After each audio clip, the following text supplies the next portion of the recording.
নমস্কার বন্ধুরা, শরতের আকাশের দিকে তাকালেই মনটা ভালো হয়ে যায় বলুন। চলুন আজকে রান্না করে দেখাবো আপনাদের চিংড়ি মাছ দিয়ে ভেড়ি দিয়ে তেঁতুলের টক। এর জন্য চিংড়ি মাছ কেটে লবণ মেখে রেখেছি, এদিকে ঢেঁড়স কেটে রেখেছি, আর টক বানানোর জন্য তেঁতুলটাকে ভিজিয়ে রেখেছি। কড়া বসিয়ে দিয়েছি, এদিকে কড়া গরম হয়ে গেছে, কড়াতে তেল দিয়ে দিলাম। এরপরে মাছের উপর আমি হলুদ ভালো করে মেখে নিচ্ছি। মেখে নিয়ে আমি ভেজে নেব মাছগুলোকে। তেঁতুলের টক খেতে খুব ভালো লাগে জানেন তো। তেঁতুল টক মিষ্টি মিষ্টি টক টক হয় এবং খেলেও শরীরের পক্ষে উপকার। দেখুন মাছগুলোকে ভালো করে ভেজে নিয়ে তুলে নিলাম, আর এদিকে তেলের উপর আমি ঢেঁড়সগুলো দিয়ে দিচ্ছি সেগুলোকে ভেজে নেওয়ার জন্য। আর এদিকে আমি তেঁতুলটাকে চটকে জল দিয়ে তেঁতুল জল বানিয়ে নিচ্ছি। তেঁতুলের খোসাগুলো থাকে তো সেই খোসাগুলো আমি ফেলে দেব। তেঁতুলের জলটাকে বের করে নিয়েছি, দেখুন ভালো করে চটকিয়ে তেঁতুলটাকে।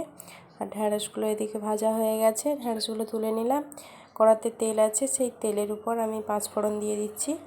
5 ফোড়নটা ভালো করে ফুটে উঠলে আমি তেঁতুলগুলো জলটা দিয়ে দিচ্ছি। জলটার উপর লবণ দিয়ে দিচ্ছি, হলুদ দিয়ে দিলাম।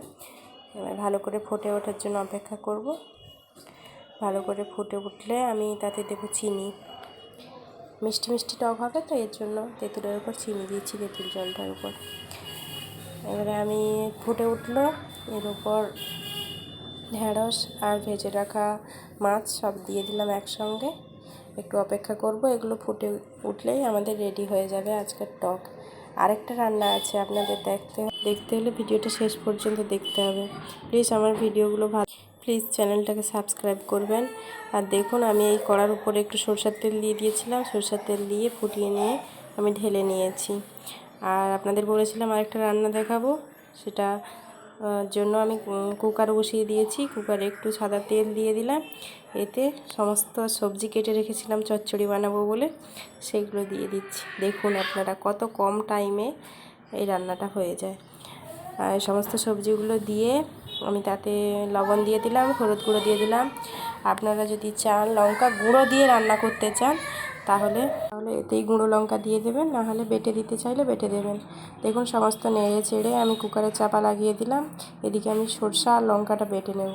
সরষা লঙ্কা বেটে নিয়েছি। আর এদিকে আমার কুকারেও সিটি হয়ে গেছে, একটা সিটি দিয়ে নিয়েছি। আর এদিকে কড়াই বসিয়ে দিলাম, কড়াটা গরম হয়ে গেছে, তাতে তেল দিয়ে দিলাম। এতে একটু সরষের তেলও দেবো, সরষের তেল দিলে তরকারিটা খেতে ভালো লাগবে।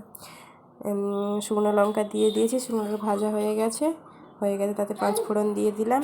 5 ফোড়নটা ভালো করে ফুটে উঠছে। এবারে কেটে রাখা পেঁয়াজটা দিয়ে দিচ্ছি। পেঁয়াজটাকে ভালো করে ভেজে নেব এদিকে। আর ওদিকে কুকারের ঢাকনাটা খুলে নেব, তার জন্য হাওয়াটা বের করছি। দেখুন ঢাকনা খুলে নিয়েছি, কত সুন্দর সেদ্ধ হয়ে গেছে সমস্ত সবজিগুলো। আর এদিকে ভেজে রাখা ভাজা হয়ে গেছিলো পেঁয়াজগুলো, সেইগুলোর ওপরেই কুকারের তরকারিটা ঢেলে দিচ্ছি। ঢেলে নিয়ে তার উপর দিয়ে দিলাম সর্ষে বাটা দিয়ে কিছুক্ষণ নেড়ে চেড়ে তরকারিটা ফুটিয়ে নিলে হয়ে যাবে। আর হয়ে গেছে দেখুন, এর উপরে আমি দিয়ে দিলাম জিরা গুঁড়ো। এটা দিয়ে ভালো করে নেড়ে চেড়ে নিলে রেডি হয়ে যাচ্ছে। দেখুন কত সুন্দর হয়েছে তরকারিটা। আর প্লিজ আপনারা সাপোর্ট করুন আমাকে একটু, এই চ্যানেলটাকে এগিয়ে নিয়ে যাওয়ার জন্য। আমি তরকারিটা রেডি হয়ে গেছে, তুলে নিচ্ছি। টাটা, ভালো থাকবেন সবাই।